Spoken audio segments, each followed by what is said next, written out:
ในวันที่27พฤษภาคม2025นี้อยู่ที่สโมสรแขวงได้มีกองประชุม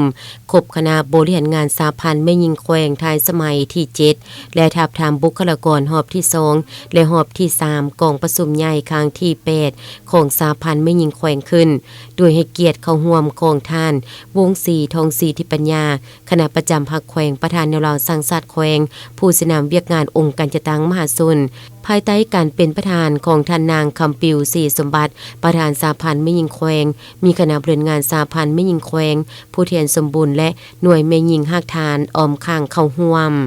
ในพิธีทานคำปุนศรีหาราชห้องหัวหน้าคณะจัดตั้งแขวงได้ผ่านมาทานผู้สมัครรับเลือกตั้งเข้าเป็นประธานห้องประธานและคณะบริหารงานสาพันธ์แม่หญิงแขวงบริกรรมไซสมัยที่8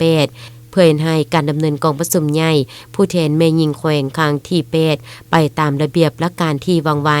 ทางรับประกันได้ทางมาตรฐานโครงประกอบบุคลากรโดยจิตมั่นอุดมการณ์สังคมนิยมมีความจงรักภักดีต่อพรรคต่อประเทศชาติต่อระบอบประชาธิปไตยประชาชนอย่างหนักแน่นมีหลักมั่นมีศัตรูใจแจ้งมีความรับผิดชอบสูงต่อหน้าที่เวียกงานที่ได้รับมอบหมายเคารพและปฏิบัติกฎระเบียบของพรรครัฐธรรมนูญกฎหมายของรัฐอย่างเข้มงวดมีความสามัคคีเป็นเอกภาพภายในพรรคพนักงานสมาชิกพรรค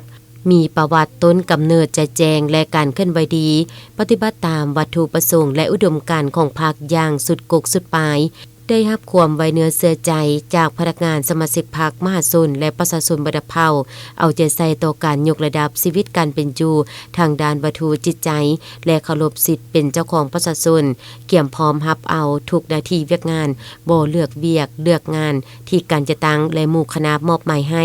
ด้วยความรับผิดชอบสูงและบ่ลังเลท้อถอยต่อความยุ่งยากใดๆมีน้ำใจเสียสละเพื่อชาติเพื่อประชาชนสมสติปัญญาและกำลังวังชาของตนเพื่อรับใช้ประเทศชาติและรับใช้ประชาชนด้วยความบริสุทธิ์ใจ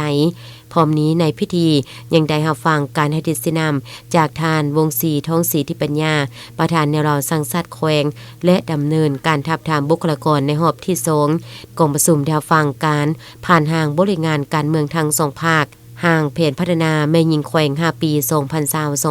2020-2024และบทสำรวจการนำพาของคณะบริหารงานสาพันธ์แม่หญิงแขวงสมัยที่8จากประธานและห้องประธานสาพันธ์แม่หญิงแขวงและดำเนินการทับทามในรอบที่3กองประชุมใหญ่ครั้งที่8ของสาพันธ์แม่หญิงแขวง